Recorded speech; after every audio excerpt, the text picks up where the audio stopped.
Conspiracy theories flourish. Self-censorship is back. Many of us are lonely. We have now added the reality of the climate apocalypse to the threat of nuclear apocalypse.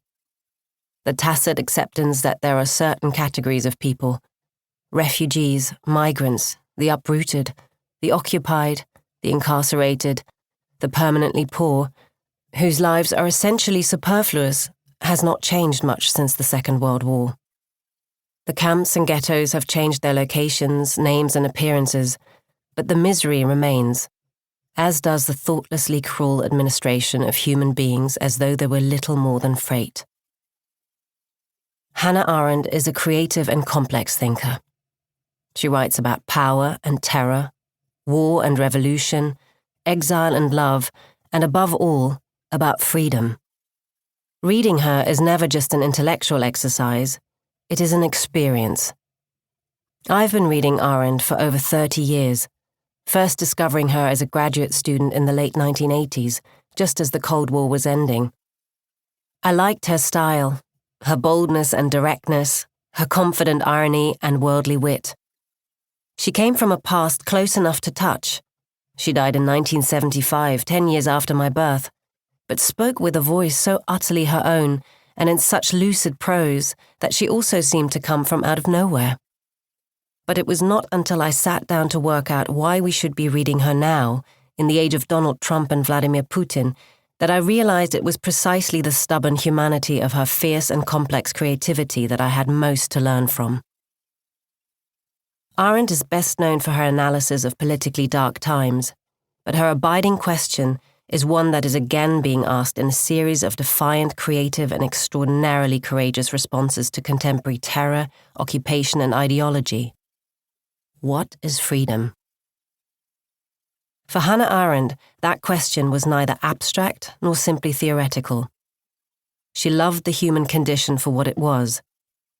Terrible, beautiful, perplexing, amazing, and, above all, exquisitely precious. And she never stopped believing in a politics that might be true to that condition.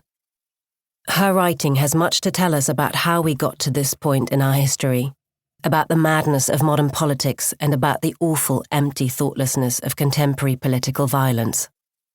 But she also teaches that it is when the experience of powerlessness is at its most acute, when history seems at its most bleak, that the determination to think like a human being, creatively, courageously, and complicatedly, matters the most. Because she had lived in a post-truth era, Arendt saw what it meant when people no longer share the same basic sense of the world they inhabit together. We need her now because she understood, as few political thinkers have done since, what we have to lose when we allow our politics to become inhuman. The last few years have again shown us both how destructive and vulnerable the human condition is.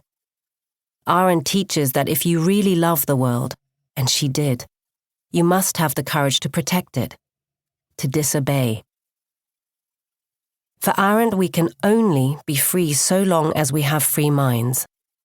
What follows is a story about how Hannah Arendt came to think about her own times, which is told in an effort to think more defiantly and creatively about our own. It is also a conversation, sometimes combative, between the present and her past. Arendt never told her readers what to think. There are no quick fixes for defeating autocracy, combating populism and jump-starting social democracy to be gleaned from her work. Sometimes, especially when she wrote about race, her own thinking failed. What she offers instead is a model of how to think when politics and history are tearing up all the conventional safety rails, as they did in her time, and as they have again in the early 21st century. Having a free mind in Arendt's sense means turning away from dogma, political certainties, theoretical comfort zones, and satisfying ideologies. It means learning instead to cultivate the art of staying true to the hazards, vulnerabilities, mysteries, and perplexities of reality, because ultimately, that is our best chance of remaining human. She belonged to a generation of writers and thinkers born in the first decade of the 20th century, just before it lurched into political and economic chaos.